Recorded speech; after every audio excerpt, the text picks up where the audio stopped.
This is the Power Element Podcast. If you're new to the show, my name is Paul. I produce podcasts.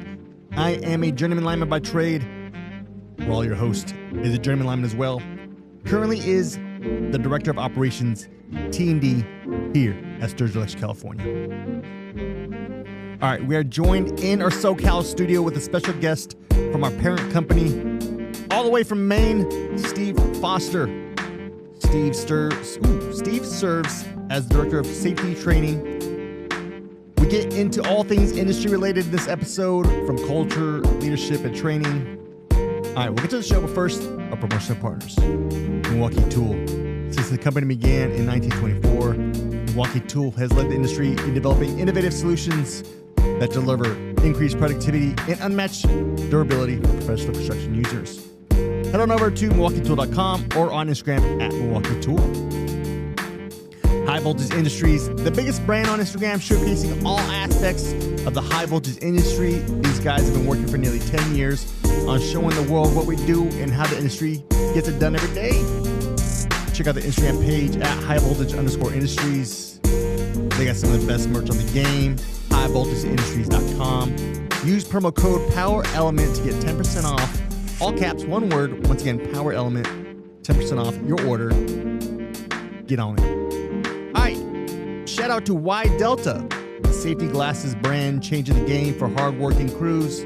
Built tough, ANSI certified, and designed to look good on and off the job. Head on over to Instagram at Y_Delta. I like the laid back look. You got the Mad Hook 2.0. If you're looking for something with more protection, you can check out the High Viz. Tons of options. Once again, at Y_Delta on Instagram. Next up, Vamosity. Vamosity treats line workers like industrial athletes, helping crews stay work ready for physical and mental demands of the job.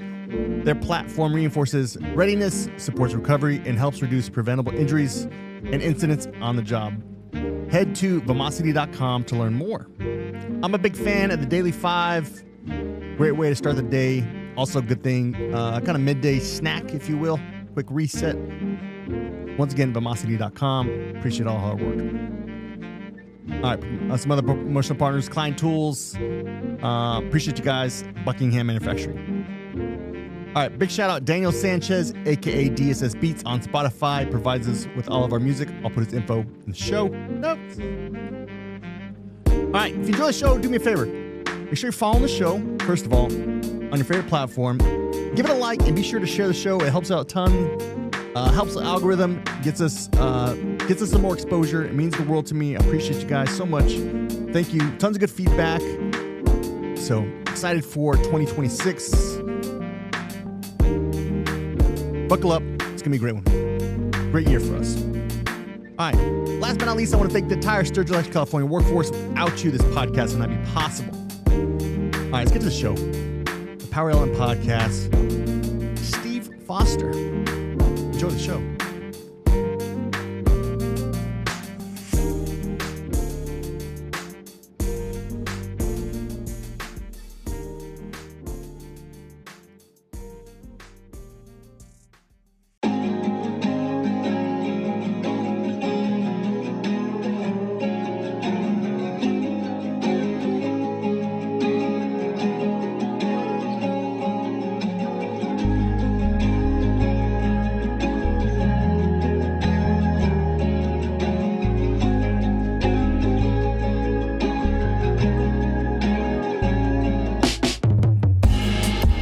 This is the Power Element Podcast.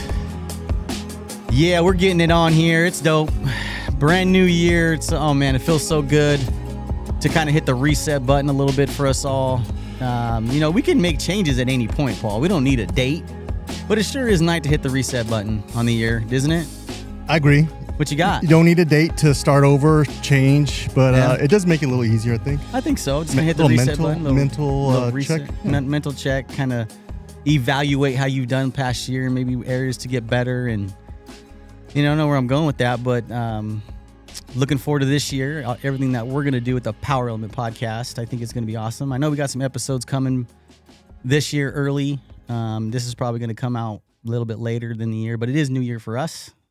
So Happy New Year to you, Paul. And this is the last time I'm going to say it too, by the way. You got it. Easy. One and done. I'm fine. Personal goals? What do you think? Maybe for the podcast, you think maybe playing a song for us on your guitar? There's rumor you can do 4 songs. There's about 4 songs. Well, I can't do the whole entire song for one, but I am playing the guitar now, which is, it's a nice little mind reset, relaxation. I know our guest is into guitars too.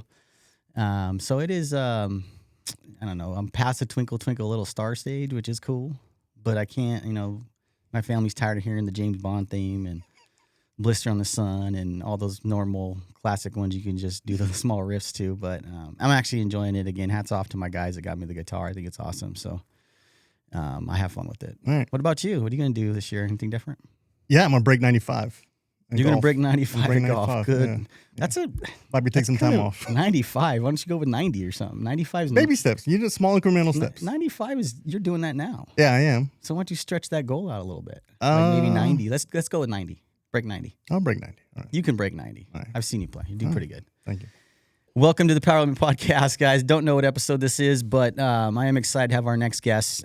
Came all the way in from Maine, the beautiful weather and area of Maine. We're going to hear a little bit about our guest. What's awesome about our podcast, I think, is anytime we get guests to just pop in here and have a quick podcast, we can talk about the things we are passionate about.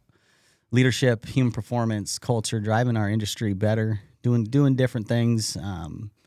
Within reason, not shocking the trade up a little bit, but definitely disrupting it slightly to get better. So I want to introduce our next guest, Steve Foster, Director of Corporate Safety Training. Welcome to the show.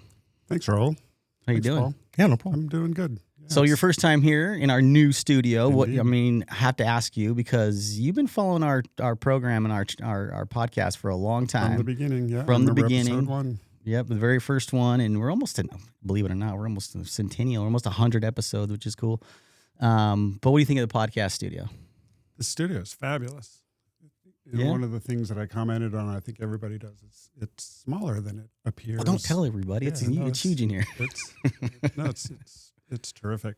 Yeah. It's wonderful. Pretty awesome. Yeah. Paul and Megan and Chris and Janine and everybody that got this podcast studio. I'm impressed with it because we were actually, we like having the in-person podcast. I know we got some new episodes coming up. Paul's got a whole new stuff coming out for our show, guys. I'm excited too. He's passionate about it. He's bringing some new episodes, new segments, and it's just where we've come is awesome. So for me to reflect back and look at where we've come and where we're going is pretty phenomenal. So thank you, Paul, and welcome to the show, Steve. Thank you. Damn, you're getting deep on sentimental. I don't know, man. 2026, new you. 26, new you, trying to be a little more sentimental. Daughter turned 16. You're just... Don't remind me. My heart's a little still broken on for the that.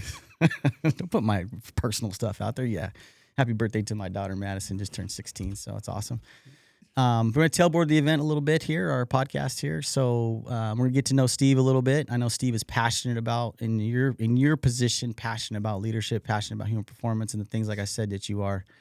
We've had conversations, many before, about it, so I thought we'd get you in here and we can talk through it and learn some things here about not only you, but where you see the trades going and kind of your insights. Paul likes to start with a quote, and we'll hear that, Paul, get us started and kind of break the ice a little bit. What do you think? Sounds great. Good. All right, here we go. Leadership Strategy and Tactics Expanded Edition. Expanded edition. That's not bad. Your favorite? And yours is tabbed, I see there, and it looks Tabbed. all good. Got notes and it's actually, I think that one's signed. Is that one signed? Did you get the upgraded model? Negative. You got shorted on that one. You can sign it. There you go. There is also an inverse leadership vacuum, which is when too many people try to lead. Everyone wants to offer their opinion, give advice, and weigh in on the decision. This can inhibit the decision-making process in the leader's ability to lead. I think we got job titles for a reason. I mean, everyone leads. That's the theme. Mm-hmm. What do you got on this paragraph? Yeah, so we've adopted a theme every year. This is actually a great quote there from the master himself, the black belt, Jocko Willink in Leadership Strategy and Tactics. Yeah. So everyone leads. We try to come up with a theme every year. Steve, just get you kind of cut in, and the one we decided this year's theme that we can build off of is everyone leads. It's something that we're passionate about. We're trying to get the culture there to everyone lead. Where you don't have to have a title to lead. If you're around people and you're influencing people, you are a leader whether you like it or not. And I think we need that more than anything to people to operate in that space where you're leading at all levels, no matter your title. So this is great because you're actually absolutely 100% right. To try to balance that is going to be probably the most critical part of this year is, if everybody leaves, who makes the ultimate call? What's the ultimate decision? What direction we're going in? I think cooler heads will prevail. I think the person that can do that the best is probably going to be the ultimate leader, is taking all the information you can, take a step back, and then make the whatever methodical call you can to better the industry or better the culture or better the trade. So for me, it's yes, we're all leaders, and I think it's wedging yourself at the opportune times you see to lead, whether it's saying something, asking a question, having a conversation with somebody. I think it's all of that. I think it's more importantly though is also you also have to listen to, as being a leader. You have to listen to everybody else's comments, whether he works for you, whether he's a subordinate, whether he's up the chain, down the chain, wherever you are in the organization. Being able to sit back and just listen might help you with your decision making moving forward. I think Dave taught us that a lot too here. You guys got some cool episodes coming, or probably just past for you, depending on where this goes. But David Burke says he just had to learn not to talk. And Dave Burke does a great job explaining that in his book, The Need to Lead. It's a great book. You guys want to grab it? We've talked about it before, but I think sometimes you just don't talk, which is hard for me because sometimes I talk too much, but which I'm probably doing now. So, Steve, I want to shut up and stop talking. What's your thought on that? Yeah, leadership, it's part of everything that we do. Mm-hmm. There's no doubt about how important that is. And when we have experiences that are less than satisfactory, a lot of times it comes down to leadership. Mm-hmm. And I'm a big advocate of one of the human performance principles, being blame fixes nothing. And I don't want to blame people for poor leadership because that doesn't fix anything. Mm-hmm.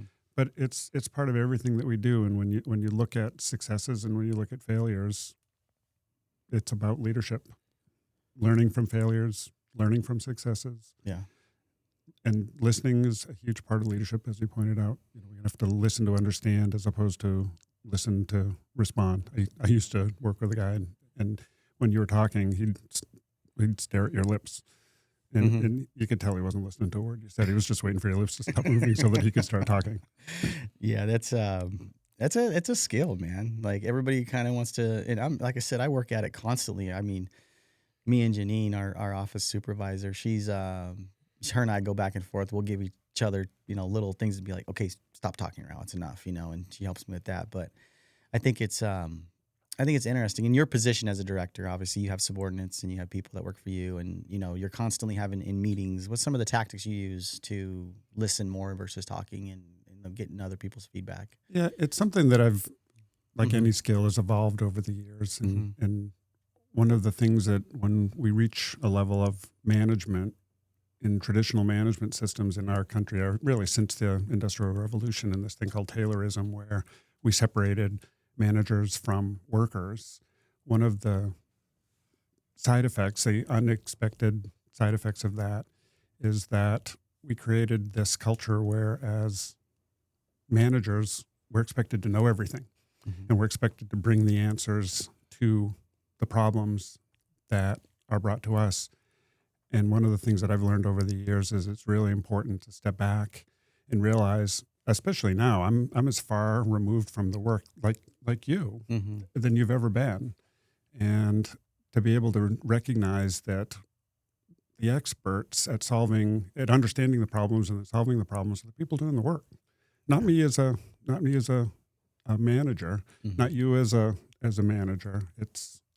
We have to lead by listening and asking the right questions. I mean, there's a guy named Todd Conklin who talks about this idea that the enemy of the answer is the question, right? If we don't ask the right questions, we're never going to get the right answers. And so we have to go to the people that we work with, the people that are doing the work, experiencing the difficulties of everyday work, solving the problems, adapting, adjusting, knowing that, we have a plan, but we're always going to be deviating from the plan at some level, and getting with them to solve those problems because they know the work better than anybody else. And when it comes to training, it's the same thing. What do you guys need for training? it's easy for me. Well, I'm putting an agenda together right now for a meeting, and we sent out a survey. This meeting's for you. Tell us what you want. I can sit back as the director of corporate safety training and think they need to be trained on this, they need to be trained on that. But unless I ask them and then stop and listen to what they say, the meeting is going to be what I think it should be. And that may or may not be right. It probably won't be right. Well said, man. I think I agree with you. And we're trying to get better in this space too. It's real easy to, say this is how we're going to do things, or, not get feedback, or the voice of the customer. All tech uses voice of the customer. Milwaukee's another, partner of ours that that's innovation solutions through the customer's needs, right? Like it's this new culture. And I think that's a good topic there to talk about, is getting constant feedback, that feedback loop constantly from either training or processes, procedures, what's going on in the field, right? Let's go see. I think we're trying to get better at that too. We have, better culture surveys. We're deploying, you go through new hire training, you get a survey. How did it go? What did you learn? Here's some key points. It's like constantly getting feedback. Can we do anything better? Was there a topic we missed? And I think the more information you're getting, I'm getting that now through most of the services we have, just, on a personal level, it's always followed up with a immediate feedback. How was your experience? Was it 5-star or 4-star? You know what I mean? So it's that constant, feedback. What do you think, Paul? I mean, you got anything to add on this quote? Yeah, you talk a lot about that, but I think another responsibility is the resources. I think we've done a good job of providing our quick-based solutions and having more resources available to the crews and the foremen to make those decisions, those tactical decisions in the field, and not have to feel like they need to phone a friend all the time. But I mean, it's cool when it's there. But I think giving the autonomy to each leader does help. Nice. Great job at that segment, man. Appreciate you. Nice work. Cool. Nothing to add. We'll move on. So, Steve, your position, obviously, I'm going to let you talk through what you do so we can get all of our listeners I get an idea of, the footprint influence you have over an entire corporation as far as in regards to training. So would you mind talking through what you do for MYR Group? Yeah. In 2019, following some pretty significant incidents that were experienced in the company, there was a decision made to fund and form a safety training department. We had recognized on a number of critical incidents that had happened in the past that there were some issues with training, that in some cases people didn't have the training that they needed to do to be able to do the job safely. Never a root cause, so to speak, but always a contributing factor. And so I was selected as part of the initial group to do training because of the background that I had brought to the company. And then moved into the director role, 2022, 23, not sure. And so our focus is to create and deliver training content to the workforce with regard to safety. And we initially did a lot of human performance improvement training. We did a lot of crane operator certification training. We did some leadership training across the then 12 subsidiaries. Now there's 13. And right now, my team, I've got 3 journeyman linemen that help with the creation of technical training content as well as safety training content. I've got a videographer. I've got a CNI inside wireman, journeyman wireman that helps create content. And we create the content that we think needs to be shared all across the corporation. Every subsidiary has specific needs and interests and things that they need to do, but the corporate level stuff, a lot of it's compliance related, and a lot of it is, we call it back to basics, right? There are certain things that we struggle with because we're a company with humans doing the work, and so we have all of those human problems. And so we try to create training content that helps give our workforce the tools and the skills that they need to be successful, because that's what we want. And so my team is responsible for the annual Back to Basics training, the training calendar for both the CNI and the T&D sides of the company.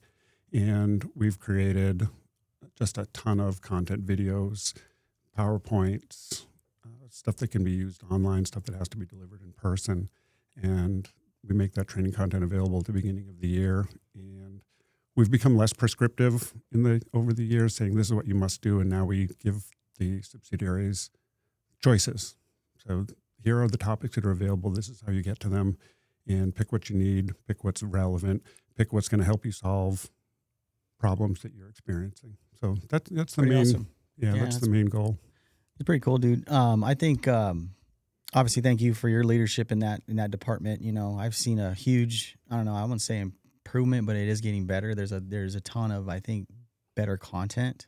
We were talking earlier in my office, and you know, one of the things that I can really appreciate is the flexibility and allowing the districts, you know, from a corporate level, obviously there's certain things that have to get done. You know, in the state, there's certain trainings and compliance training we have to get done, and you're not going to get away from those. But have the back to basics. So for all our listeners, Steve's group puts together a nice, I'll call it a menu. I don't know what you call it. It's a menu. It's a menu with tons of topics, all calibrated. You can go in there and pick, you know, everything from safe driving to knife training to pole top rescue. I mean, those are just the name of the few that's on there. There's a ton of them on there. But it gives us, you know, the expectations. Here's your back to basics, you know, menu or, you know, training that you can pick from. But from a high level, which I like, is the intent is X amount of hours to fulfill the actual training for back to basics. So great job putting that together. I know through, you know, executive sponsorship, you know, our executives did a good job, you know, allowing you to kind of get through that space and kind of what that looks like. And obviously having a ton of teams. So just want to thank from our district to the corporation. Thank you guys for what you guys are doing there. That's awesome. Obviously you see a lot of millions of man hours. You see different crews, you know, good crews. I don't want to say bad crews, just maybe not as good crews. And, you know, you've been involved in, you know, in incident investigations and across the country, and you've seen lessons learned.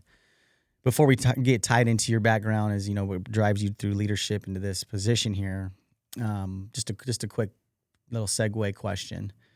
What do you think separates the two different crews, in your opinion? You see them crews that are out there that firing on all cylinders, if you will, handling business versus the crews that maybe are a little bit more vulnerable to incidents or injuries. What do you think is a main key factor in that?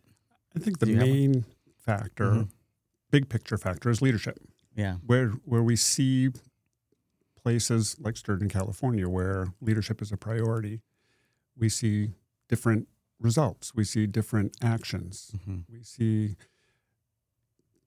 like you said, some of the crews that are really dialed in and some of them that are checking the boxes, getting the work done.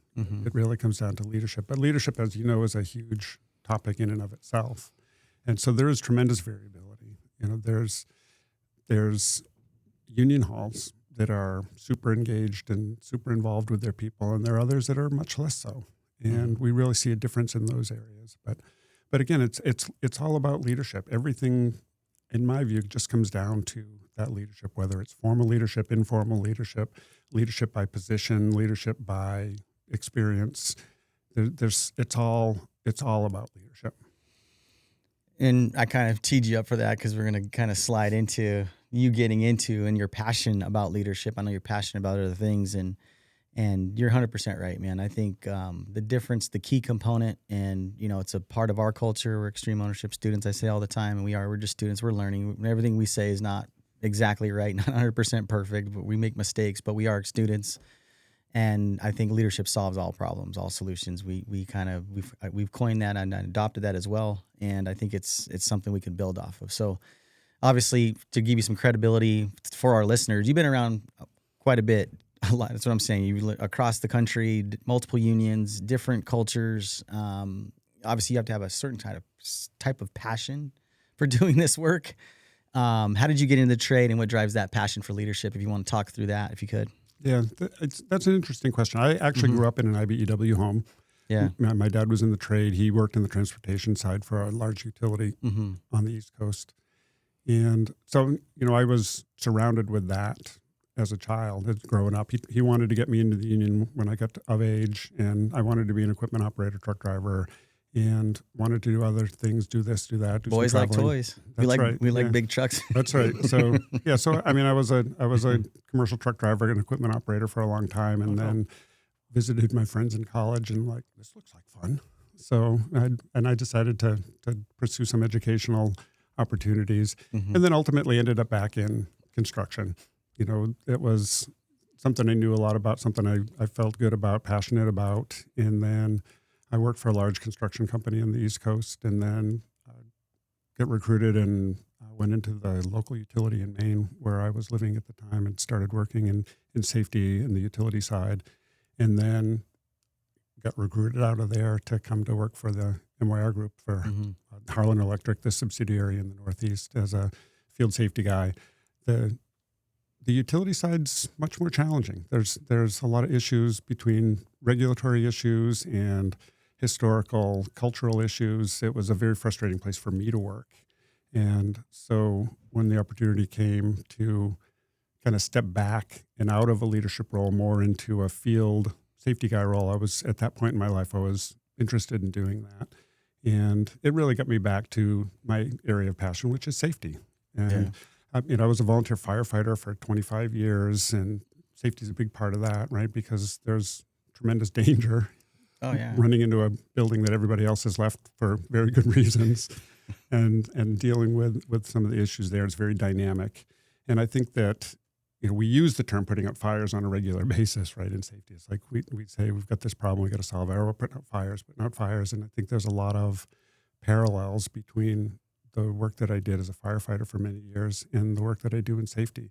And it's just, it's something that has a real tangible feel to it. Even though I can't tell you how many injuries or worse that I've prevented in my career, I can tell you that there have been circumstances where I know that the work that we did made a difference for people. And I've had people tell me that that's extremely rewarding when people come up and say, hey, you taught a class on X, 5 years ago. And I'm looking at them. I'm like, I don't remember you. Because there's one instructor and a classroom full of people, or an auditorium full of people. And so they are always going to recognize me, and I'm not going to necessarily recognize them. But it's just, it's you see some of the injuries that have happened and the investigations, to your point, that you and I were involved in an investigation of a horrific accident in 2019 that, left a mark on everybody that was involved in that event, right? We have these life-changing injuries that have happened, and I want to do my part to make sure that people don't have to experience that. As a firefighter, I saw some pretty terrible things and had knocks on doors in the middle of the night with people. And again, if anything that I can do, I want to do. And training's a part of that. But safety as a profession is evolving, right? Just like every profession. We were talking in your office about how different your work, line work has happened, or how different line work is now compared to when you came in. And safety is the same way. I mean, we've kind of reached a plateau in safety where the things that we're doing to try to prevent these bad things from happening, we've reached the pinnacle. Everything that we can do, we've done. So we have to do something different. If we want different results to happen, we need to start doing something different. And that's true with anything, really, right? If you want a different result, you got to do different things. If you want a different answer, you got to ask a different question. And so I think that the plateau that we're at safety-wise, and the data support it, right? We've done a great job in the last 30 years in construction reducing the OSHA recordable rate, and we haven't necessarily reduced the number of injuries or the rate at which injuries happen, but we've gotten really good at managing those cases so that when somebody has an event, has an injury, we manage it and keep it from becoming recordable. But we need to take the next step, and historically, and as a safety guy, it's always been about prevention. My job is to prevent. It's like, we can't prevent stuff from happening. I used to be one of those guys that the goal's got to be zero. It's got to be zero. It's just so unrealistic because we're humans. And so we've got to make changes in the way we do safety. And one of the changes, and one of the things that I say a lot is, and I ask people a question, is safety an outcome or is safety an action? Is safety a noun or is safety a verb? I think it's a verb. It's something that we do. It's not an outcome. It's not something that we can easily measure, even though we try to measure it with terrible metrics like recordable incident rate. Well, that's one of the things, one of the reasons why we wanted to get you in here, man, is not just because, of your title and your position, and that's cool. Like, you bring a lot of experience and that, but I think your mindset, it's very humble. I don't know, Paul, you can jump in here too, but very humble, and you have a way about you that you care. And I think as a safety professional, coming from that lens, you know, the guys know if you care or not, right? Like the guys know immediately when you walk up, what's his intent? The intent has a smell. I'm going to smell it out, whether this guy's here to check a box and move on and let me know all the rules that I'm breaking or the rules that I'm following, or does this guy actually really care about what I'm doing, right? And I think the generational impact that we're having now that we're seeing is guys want to be a part of companies that care. Let's just face it. You know, if the company cares about my well-being, my health, my safety, the equipment I use, the tools I use, the projects I'm doing, and how well I'm doing it, I think that's what the guys care about. So back to you, and you know, you've seen a lot of different companies and crews, and this passion, I think this excitement you have, and the way you have it is, you know, it's kind of infectious. I mean, people want to be that, and people want to be around it. And you came out and you did a OSHA 20, and we're still talking about the OSHA 20 you did in 2020. Like, you did a really good job at that, and I can see why you're put in the positions you are now. You know, a lot of people, like, you know, even the guys think, the safety guys, directors, trainings, everybody that we're here just to make sure they follow the rules. When did safety become not just following the rules for you and more of a mindset? And how does that play into your current role?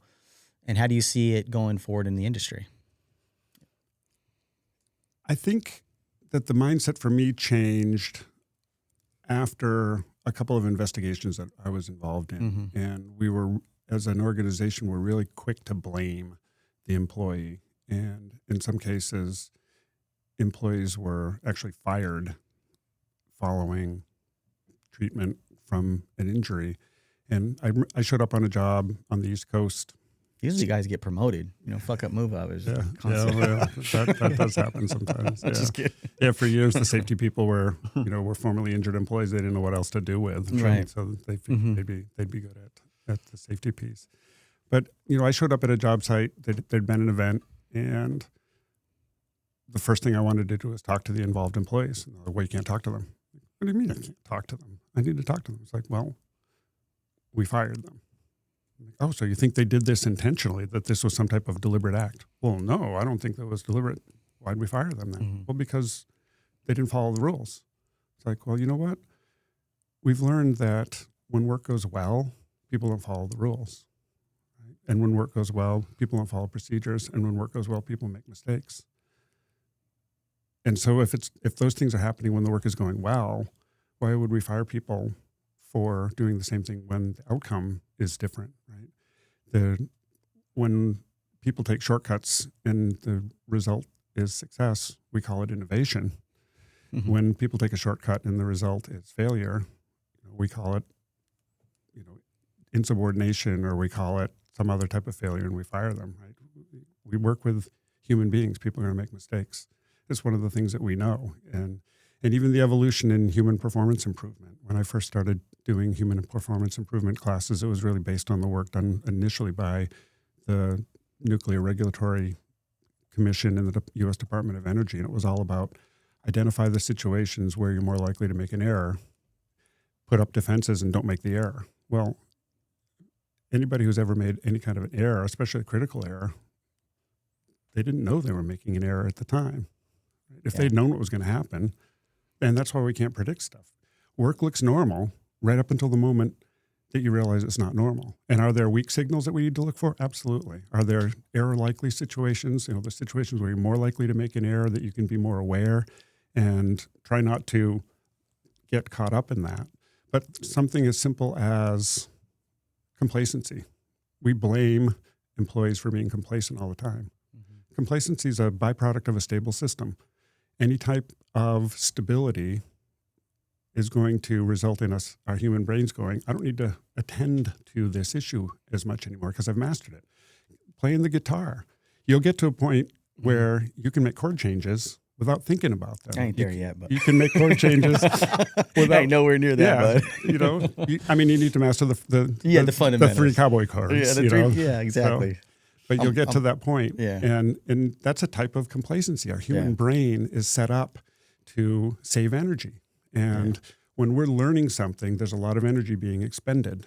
Yeah. And we're learning and we're figuring it out and we're problem solving. And then when we master that, the brain says, great.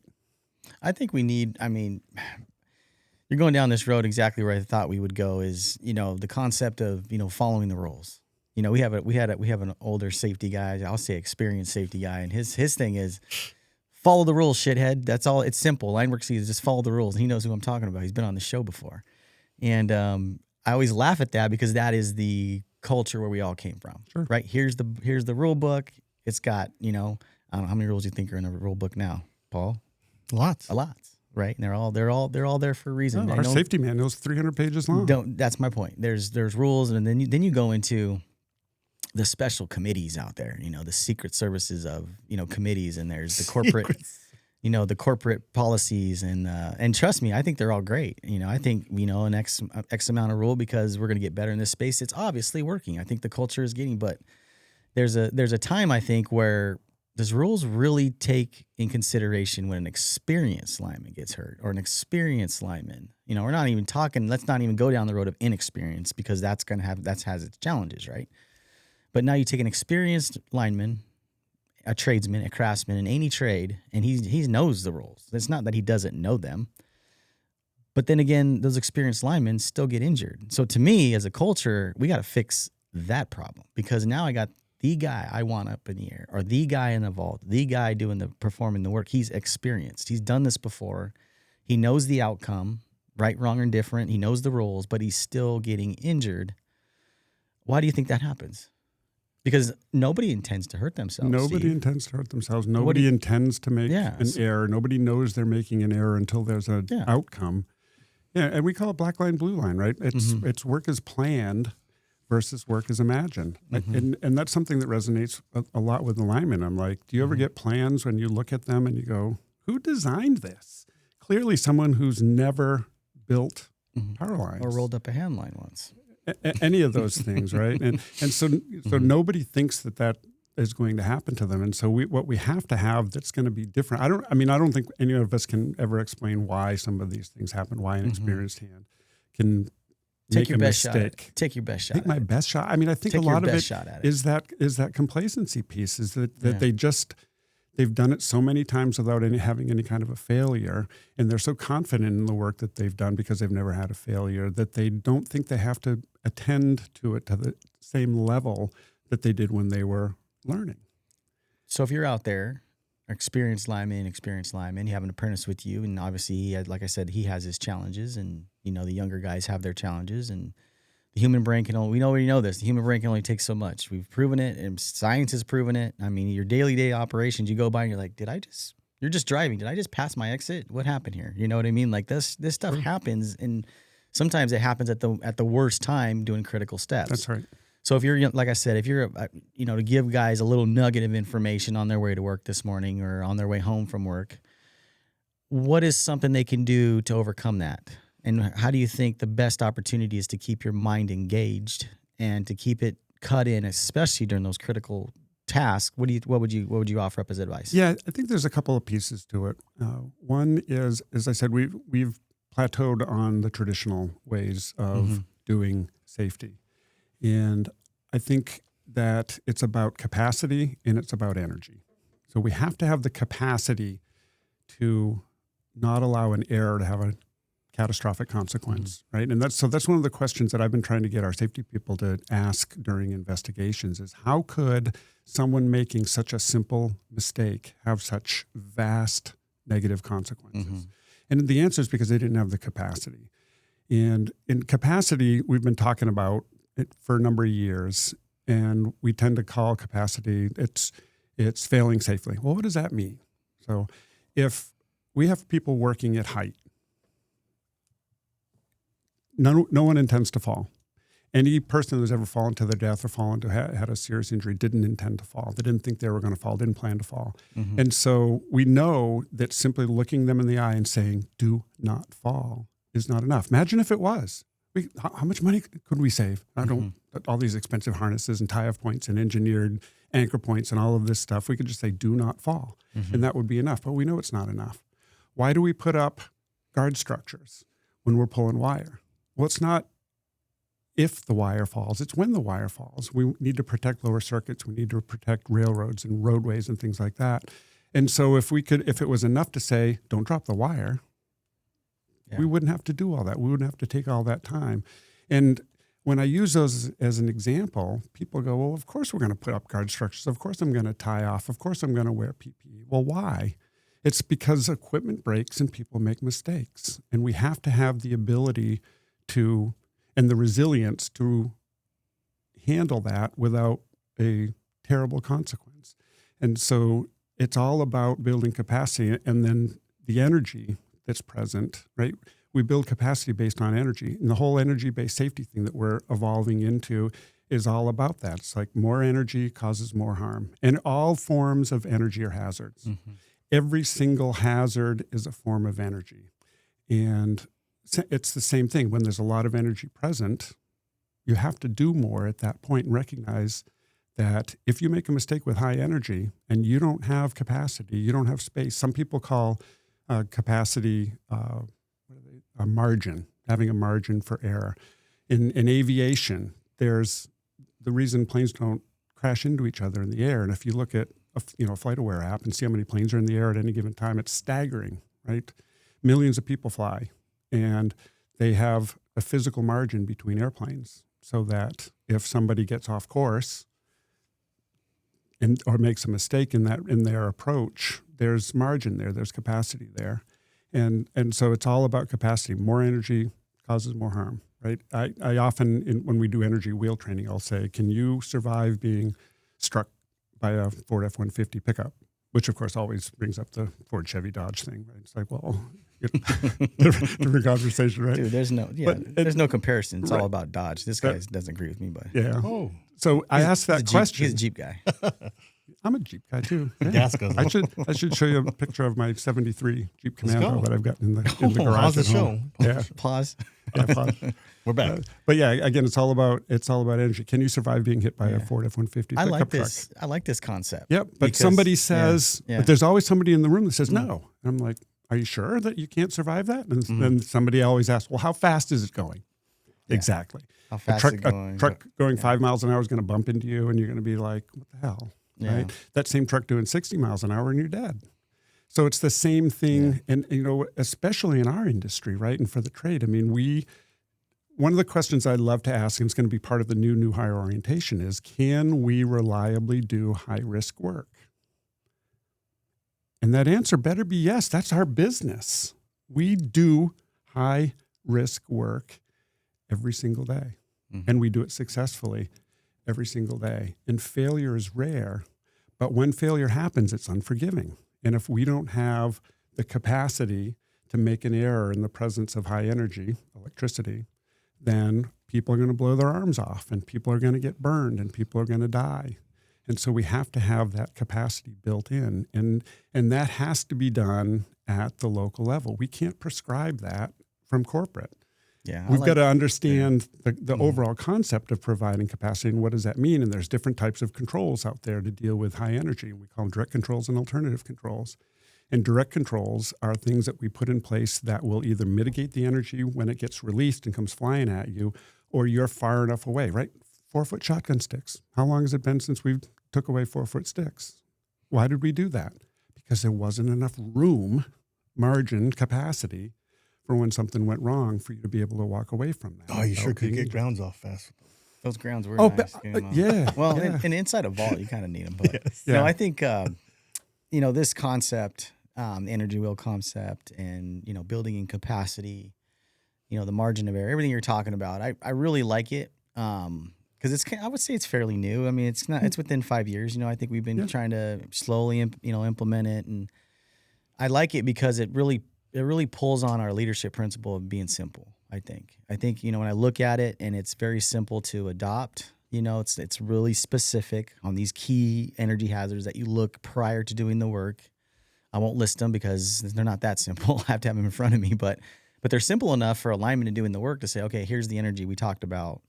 I need to apply, rubber goods, rubber cover because of the energy that's present, right? Or I got to make sure I have a tagline because of the fall hazards or, anything like that. To me, it's simple, even though I say that because I think the concept is supposed to be simple, but it's not always easy to do. It takes I think it takes reps, it takes practice, it takes, I think it takes a lot of, let's focus on what can kill us, if you will, what can hurt us. And let's identify those, and then the hazards to build capacity, or the hazards to overcome through capacity, building capacity in that when it does fail, right, is what you're saying. Right. So I like it. Paul, what do you think about it? I mean, from a perspective of, tying in leadership, because I think a job briefing can get very convoluted. I think you can get so out there, not to let you gather your thoughts here, but, you can get out there with a job briefing, and we're one of them. Like, our job briefing is printed out. It's, 9-10 pages. It's got JHAs built in. There's a lot of intuitiveness. But who are they doing the job briefing for? Are they doing it for you? Well, that's my point. Are they doing it for them? Well, we're not going to talk bad mouth me here, buddy, but I'm saying no, exactly to your point. Like, it could get convoluted, right? Because specific customer requirements, supervisor requirements, to your point. So I do like, Paul, I don't know what your thoughts are. I mean, you kind of closer to it when you're out there visiting the guys, seeing the job briefings. And does it allow a little bit of a more simple way to approach a project? And ultimately what we're trying to get to is no one getting injured. So what are your thoughts? Yeah, I think a good safety, let's just put it this way. Mm-hmm. I think a safety professional can easily base their 9-to-5 job on, and the student leadership, of stream ownership, we look at things of effective and ineffective. So a safety professional might say, if there's 0 incidents today or throughout the year, then I am effective in what we're doing. Mm-hmm. But I think if we look at safety and the effect it can have on culture, and looking at safety culture, it can bleed into more time to develop our leaders, to be more efficient, to build camaraderie, and ultimately build a stronger culture, leading to a more empowered workforce. So I think there's an opportunity to. I think what Steve is saying is key. Just because of his perspective coming from a corporate could be different from a local perspective, but I think the communication piece is what looks a little bit better. And I think, and Steve, you can probably close us out on this concept, but on this segment is, let's just face it, if it's complex, regardless of what it is, people are going to miss things. I think the human element piece, and you can get the smartest person out there. You can get the most brainiac guy who's got the Rain Man freaking memory. He's going to miss things if it's overcomplicated. And let's just face it, our work gets complicated depending on the environment we're in, the behaviors that we're dealing with, the leadership tendencies that are out there, the ego, macho, hey, we can do this. We got a time restraint, we got to get done. I got a baseball practice at, 2 hours. Those type of things pop up.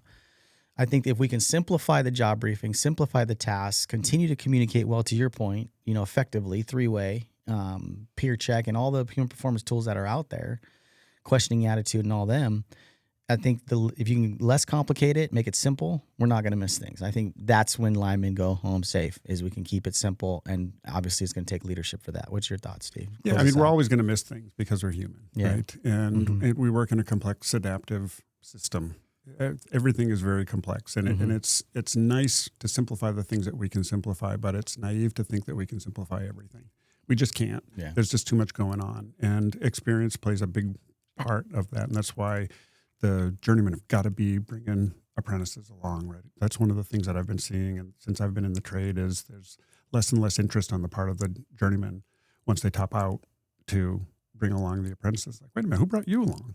Right, yeah. And I know that that's a fundamental tenet of the system, but I also think it's a fundamental weakness that I think people like you guys are addressing, because I've heard you talk about that multiple times on the podcast. That's one of the things you can't compromise is training and quality and safety, no matter what the job or task is.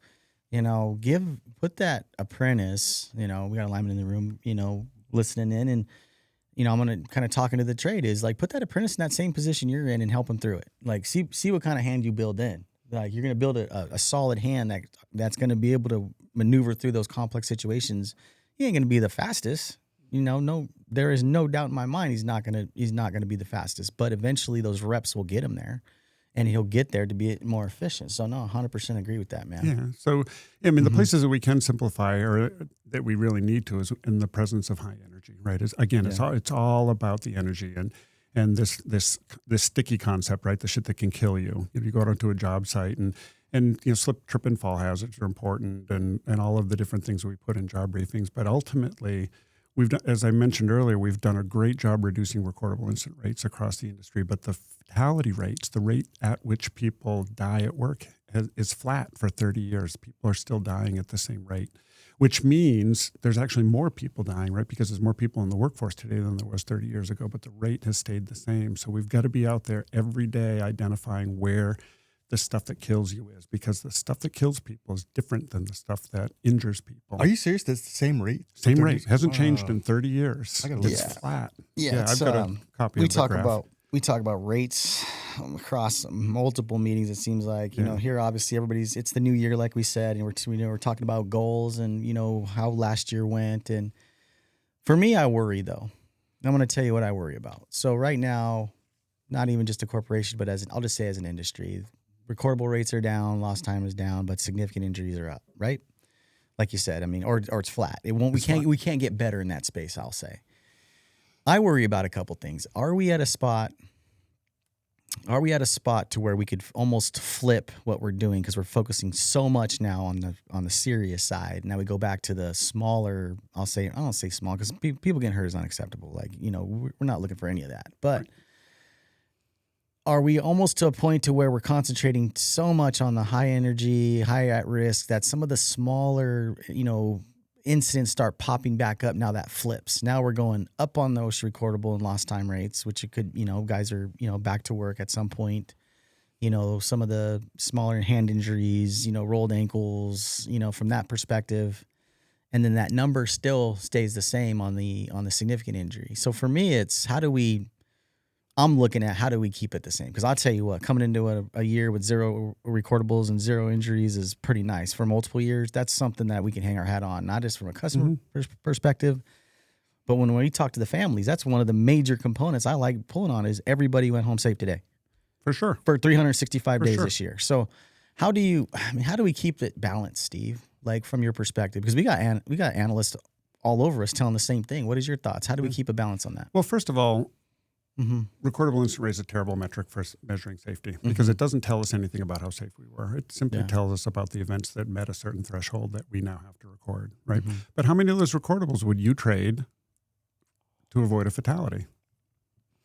Yeah, everyone. Everyone. Yeah. Everyone. Every one of them. If we told you that you had to have 5 recordables a year, and if you had 5 recordables a year, that would guarantee you wouldn't have a fatality, bring them on. I'll take them. But doesn't, in your opinion, and I'm not saying like anything against our clients, but you know what the first number of the people are looking at when you go bid a job? I know.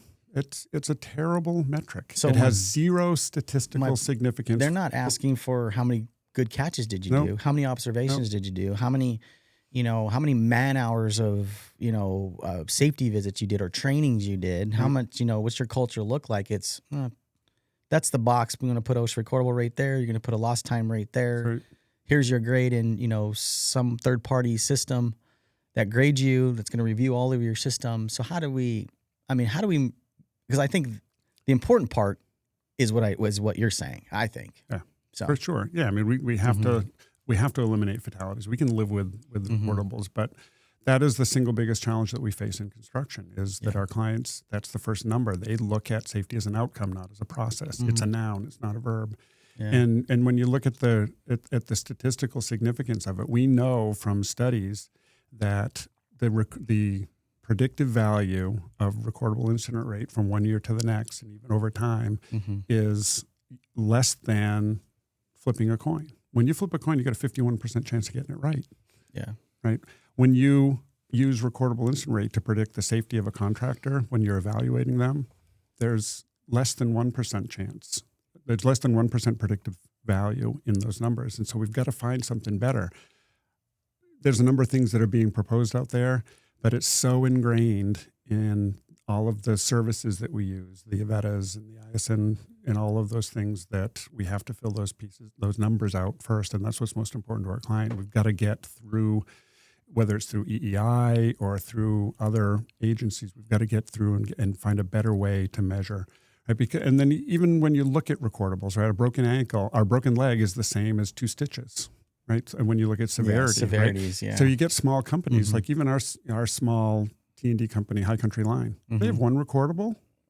they're screwed for the year Yeah. because they just don't have enough hours to offset that. Mm-hmm. And so again, it's coming back to the idea of capacity, and so that we can show that we're doing things to keep people from getting killed. Right? That's the most important piece. And if it means a couple of recordables here and there, that's just the price that we pay for admission and staying in business. And we've got to get to the point where we don't have those. And we've got to bring our clients along with us. I don't have the answer to that. I wish I did.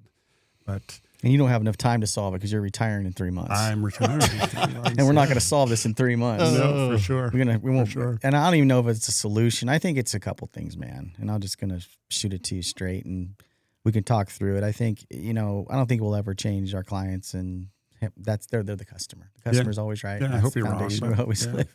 But I do think our customers are listening. I think our customers are looking more into how we're performing, not just from a result, but, I would say organically through the whole process, what's your new hire orientation look like? Those whole processes I think are being evaluated in all fairness. But, I think if we can tie in leadership, to preventing injuries and how we evaluate, incidents and how we roll out processes, I think we got to look at ourselves. It's back to our initial conversation of what is really going to stick with the guys. But I also think as leaders, we have the right intent. I think we all want the best for the crews and the well-being of our employees. Like I do, even our customers, right? For sure.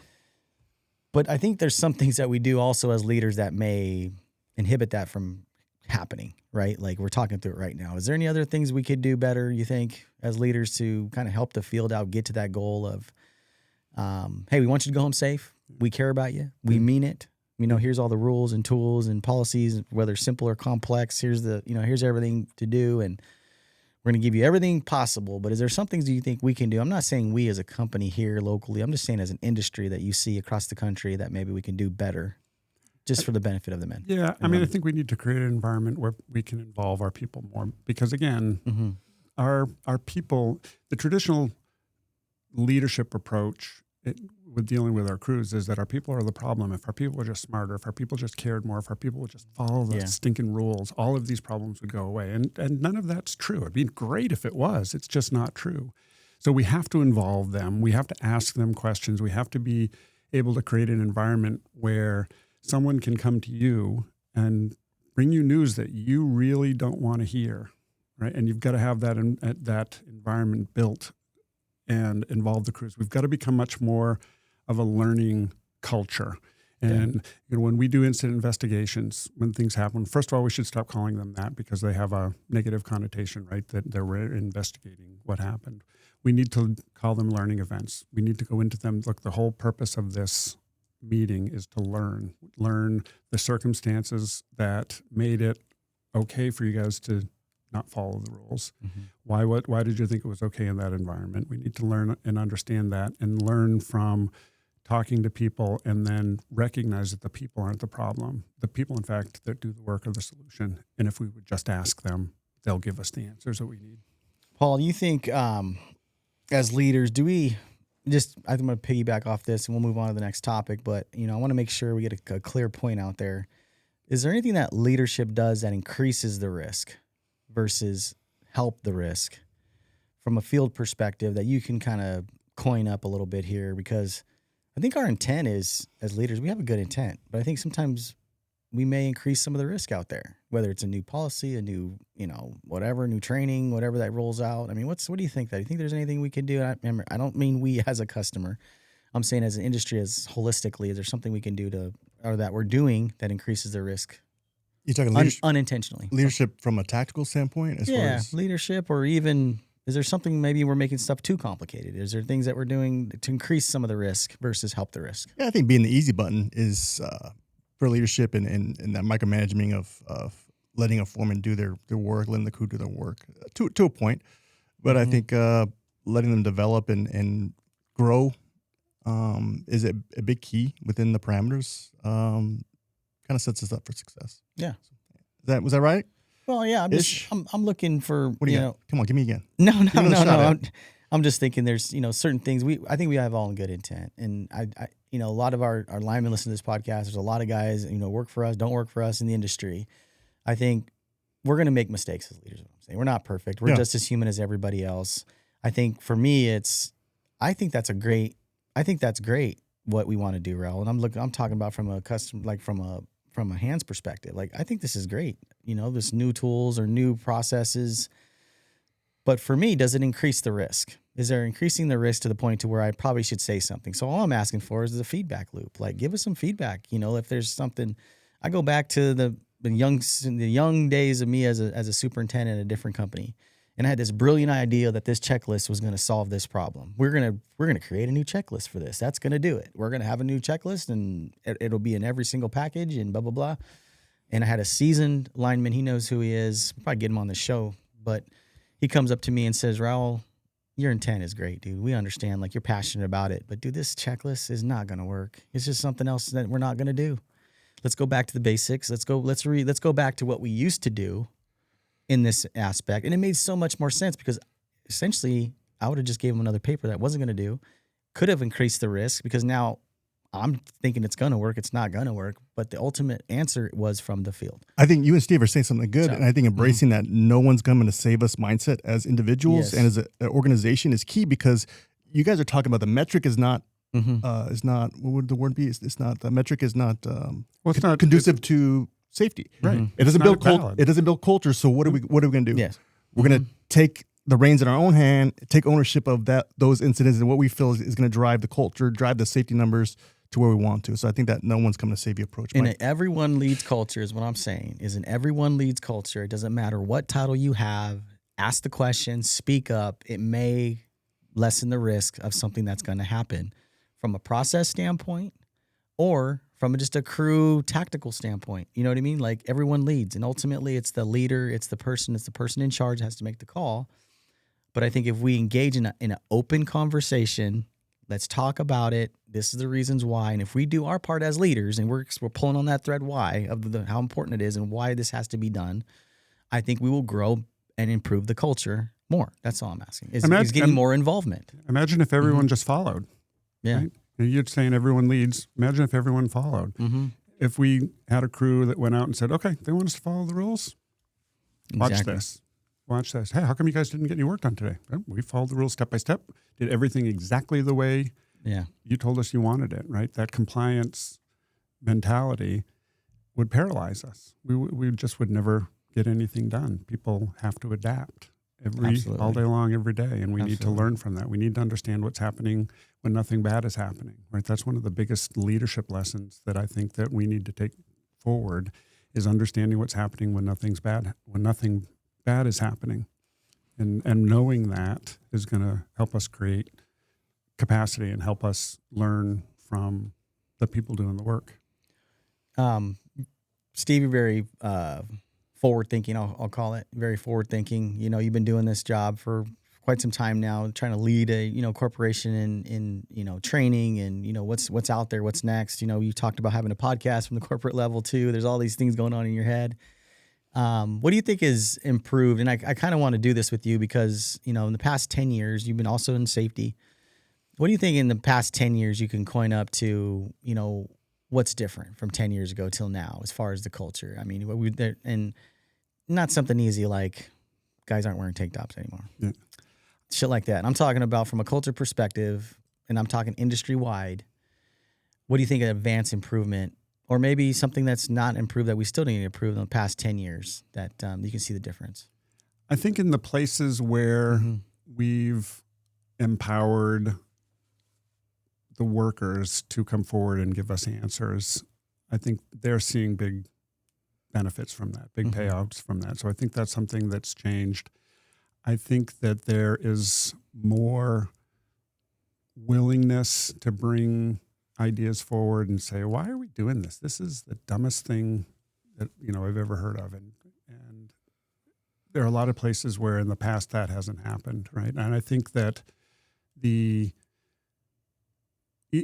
for me, when I get into the electrical trade at the utility in Maine where I worked, which was now 15 years ago, there was still a apprentices are to be seen and not heard, right? And you hear horror stories. That's still kind from of the old now. days. It is still a thing to yeah. some degree, right? Yeah. But the younger people coming into the trade, I think, are less tolerant of that, and a lot of the seasoned linemen hate it, right? They hate that the apprentices are speaking up, and yet that's starting to shift as those younger people move into leadership roles, because the older guys don't. It's not worth $2 an hour to do all of the foreman job or whatever that rate is, depending on where you go. So I think that's one of the things that's changed. I think in training, we're really trying to change from death by PowerPoint. It's like that. We think that bringing everybody into a classroom that work out in the field with their hands every day and sitting them in front of a screen is going to pass on knowledge that they need to do the work safely. I mean, even a PowerPoint can't be on a resume for a safety guy anymore. It used to be. Can you run PowerPoint? That should be absolutely. My man's here. He's the new director coming in, take your spot. But we should not be asking a safety professional, can you run a PowerPoint? Can you create a PowerPoint? Because I got an AI program Copilot that'll do it in 2 seconds. That's right. And just being less. That should not be on the resume. It's handy. Being less prescriptive in the training that we're doing. And a great example that you may get a chance to talk to Zach about is the I&I training that we're updating. And it's really focused much less on being prescriptive, that you shall do this, there shall be this number of sticks, there you will do it in this order. And it's really about the work that you have to do, the task that's involved, and bucket and body position, right? That's really what it comes down to. And us at the corporate level trying to prescribe to linemen in California or linemen in Texas or linemen in Pennsylvania exactly what they should do, and that everybody will leave this I&I class saying, okay, this is what we do. It's 3 sticks here, it's 2 sticks there. It's just, we're much more realistic about what really happens out there. And I think that people are going to appreciate it, that we're giving them the opportunity to assess the pole, assess the situation that they're in, and do what's best for that situation. Now they have to do it, right? But prescribing 3 sticks of rubber, in the end, if that's what you want, sure, we'll put them up.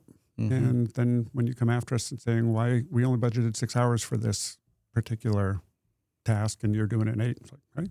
We don't have a rubber cover plan with 3, more like 13, 30. Whatever. That's our plan. Right. Understood. Right. If it's on the truck, man, put it up. Yeah. That's what I say.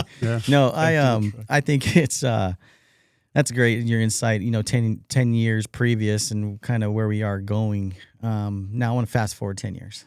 Obviously, you're sitting in your lounge chair. You're probably fishing in Maine. You guys do much fishing in Maine? There may be some fly fishing in fly fishing in Maine. The future. Okay, sure. So we got 10 years, and you check back in on old Zach Brown, your predecessor, and what's going on. What is that 10 years? What are you hoping to hear from Zach in 10 years that the culture has moved into? What are you hoping for to hear out of his mouth when it comes to risk, when it comes to human performance, when it comes to failing safely? What are you hoping to hear? Yeah, I mean, I hope we're at a point where we're not killing people in the trade. Obviously, that we've gotten to the point where we understand enough about the work and about how we create that ability to be resilient, so that people can do this risky work. I mean, this is not a trade I think that's going to be automated, right? We're not going to have robotic arm. I mean, there's robotic arms for live line work now that they use, but that's a very specific task, obviously. We're not going to have, it's not something that we can plug into an AI engine. It's always going to be people doing the work, right, with their hands. And so, I hope that we're at a point where people aren't dying, that we're not having these serious injuries and fatalities, and that we're maximizing the technology from a training perspective, and that people are recognizing the hazards that are out there, the energy sources, and are just not in a position where if they make a mistake, they're going to die. Yeah, that's a great question. I just, it's one of those things where, I fast forward myself in 10 years and where do I hope the company's going to be? Somebody asked me that. It might have been on this podcast. I don't remember, or a podcast. And it's a good question because, where do I want to see it? I mean, I would think for you as well, kind of what we just talked about is, that energy-based safety and building capacity in our projects is part of a culture industry-wide. Right now, I can say it's probably not a part of the culture. I think it's something that some do, some don't. Some think there's value in it. I think get a better, significant injuries are way reduced to your point, like that number becomes zero, along the OSHA recordables, less injuries. For me, it's also a big, everyone leads culture for us is everybody's speaking up, and it's a culture of we do this the right way, no matter who's watching. This is the part of the culture, the industry standard. I hope apprentices are still being trained in the way they should be. There's a lot of things for me that I hope in 10 years the trade has gotten to, right? Get a little bit more value from, I would say, partnering with our customers, a true partnership on, what we need as far as work scope. Like the only way we're going to get better is if we have scope and that we can train and we can plan for that. How many apprentices do we need? There's a lot of good communication there. So for me, that's where I'm at. We're going to probably get you out here in a little bit because I know we got up next here. And it's been a pretty good conversation. I think that a lot of good nuggets. We'll kind of leave you with kind of a couple thoughts here. But one of the questions I did have coined for you is, I know you're very passionate about behavioral safety and, the human performance piece. And a lineman listening to it, a crew listening to this, our company listening to this, what are 3 behaviors, in my opinion, or in your opinion, that if you could hardwire into a lineman right now, 3 behaviors, hardwiring from day one they get here at this corporation, they sign in no matter where they are across the company, that would help reduce significant injuries, fatalities, OSHA recordables, and just be a overall safest employee out there. What 3 behaviors would you hardwire in to where they would implement? What would that look like to you? Because we're going to work on those. I think that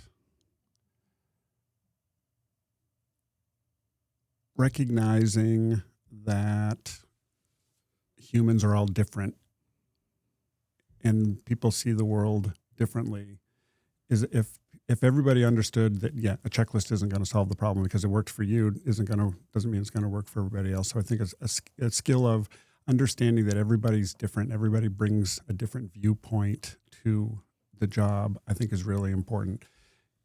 We just all see the world differently, right? And anyone who's married, right, knows that, in different conversations, you're just like, why do you think that, right? I've had those conversations with my wife on a number of occasions, and it just really made me realize that I see the world very differently than she does. So I think that that's a skill that would be really, really beneficial for people to have. I think the ability to and the courage to speak up and not proceed with a job until everything's in place would be a really important skill. We talk a lot about stop work authority, right? Stop work authority, we should always celebrate it, right? Always celebrate it when people use it, but we should never expect it. If people knew things were going to go wrong, they'd stop the work. Not because we told them to, but because they know they need to stop the work. And rather, we need to have this thing called start work authority, that we just get to a point where we don't start work until we know everything's in place and ready to go, that we have the capacity, we have the margin, we have the direct controls, the alternative controls in place before we go to work. And then I think the ability to listen is probably, if I could hardwire that skill in, is the ability to listen to the people that are around you, because everybody has that different worldview. Well said, man. I agree with you, man. Those are all great. I thought you were going to say something like want linemen to be less macho and more humble from a safety guy's perspective. Just kidding. No, I'm with you, man, on that. But we do need to recruit differently, right? I mean, historically, the construction trades have been where I can remember in grade school a long time ago, we had 4 groups. We had and they were letters, and there were supposed to be this system in 6th, 7th, and 8th grade middle school where they separated the kids that were smart and from the kids that weren't, right? We had 4 letters, and everybody knew it was the really smart kids, the sort of smart kids, the sort of dumb kids, and the really dumb kids, right? And now, what school did you grow up in, bro? I'm telling you, it was brutal. That sounds like San Quentin or something, bro. Yeah. That sounds like some hard knocks life. But I mean, I think, if you go to a guidance counselor in high schools across the United States now, and you talk about what they want for the kids, what is it? You got to go to college. Got to go to college, got to go to college, got to go to college. Yeah. It's like, if we could put half the effort that we put into recruiting kids and telling them that they're college-bound material or whatever and into the trades and make the trades attractive to people. There's some really smart people in our trades, right? I used to work with a carpenter that I was working on a project, and I'd ask him the question. He's like, bring me the print. And he's like, don't you see it? It's right there. I'm like, all I see is a bunch of blue lines. He saw it in 3 dimensions, right? And he looked at me. He's like, "Who's the smart one now, college boy?"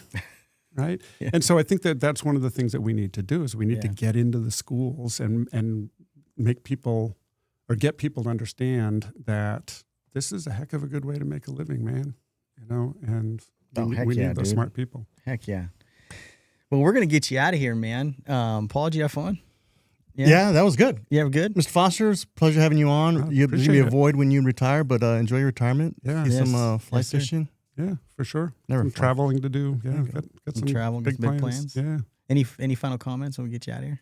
Well, I mean, I it's been a while since I've been out here, and bringing Zach out, who's one of the newer guys on my team. I told him right from the start, I said, you're going to be really impressed with the operation out here, and I always appreciate the efforts that you guys go to welcome us and make us feel welcome and bring us into the podcast and our little swag bag that we got. So appreciate all of that. But yeah, no, I mean, I feel like I'm leaving the world a better place, right? The world being the company, right? When we started in 2019, we were building the plane while we were flying it. And I feel really good about where we are compared to then, and really feel like it's made a difference. And any good safety guy, and I've been around good ones and bad ones my whole career, but the good ones always are the ones that care. And so I think that I cared, and I think that we did some good stuff. So I'm pretty proud of that. Awesome, dude. I, again, want to thank you for coming in, all the way from Maine. You got a couple of days of, visiting us, and get to go out to the yard tomorrow and visit our talented group out there in the yard. Get to see talk to our superintendents and our project managers and our general foreman, the guys turning the wrenches, visit some crews, hopefully. So thank you, dude, for coming. Yep. Wish we could have gotten some better weather. Oh, it was 23 degrees and 8 inches of snow on the ground when I left, and flying. It was green, beautiful. I think it's 65 degrees. It's cold over here, man. I know. I'm outside practically in shorts, and you guys are putting hoodies on. I had a hoodie and a balaclava on this morning, dude. I was so cold. No, I appreciate it. Yeah, so thanks for having me. Yeah, thank you. Okay. We're going to get out of here. Paul, thank you. Nice job as well. Keep it up. Want to thank the entire Sturgeon Electric California workforce. Without you, this podcast is not possible. Thank you, guys. If you like this podcast, share this podcast. Please give us a like, give us a follow. Paul loves the algorithms. It's one of his highlights every year to helps see. Helps him out. Helps us grow this message of leadership, of everyone leads, and the culture of everyone leads. So appreciate you guys. We talk about attracting talent. This is the way, new intuitive way. We talk about meeting people, the talent where they're at, podcasting, multimedia, media is my soapbox. That's the future. I'm going to turn my mic off. No, I don't need to turn your mic off. You're good. All right, we'll keep going. I want to thank our promotional partners. Can you flash them up on the screen? Yeah. You got some? We're gonna make it a little easier on me. We'll start off. It might take me a minute. Let's see what we got here. We'll start off. This podcast has got some innovation, but Paul has to run the whole thing from his phone, which is kind of cool. I was thinking. Yeah, I got to thank High Voltage Industries. They're coming out with some killer swag. We got some new swag coming from our company, actually, some executive type shirts for our general foreman. Thanking our guys out there. I think you guys will like that. I've got to thank Milwaukee Tool. Milwaukee Tool, always present during our industry conferences, helps out at our JTCs, helps us out here locally. Milwaukee Tool, Steve and Mike and all the boys out there. I mean, we're rolling out a new hard hat too, which is kind of cool this year. The new helmet, Type 2 helmet, nice. That's out. The bolt-on system with Milwaukee Tool. Rolled that out to our guys, and our guys are liking it. I'm just telling you, look out. We're gonna change the game industry first here at Sturgeon Electric. Not shying away from the innovation, that's for sure. Klein Tools, don't know if you know this, Steve, but Klein Tools helps us out with Crew of the Month, sponsors that. So, a little hiccup there. Where's DSS Beats when you need them? Man, your outro was a little longer than normal. I'm sorry. And then finally, I'll get you guys out of here. Wye Delta helping us out with our safety glasses and all the professional needs. Appreciate you guys over at Wye Delta. Thank you guys. Be safe, be fit for duty, and let's create a culture of everyone leads. Thank you guys.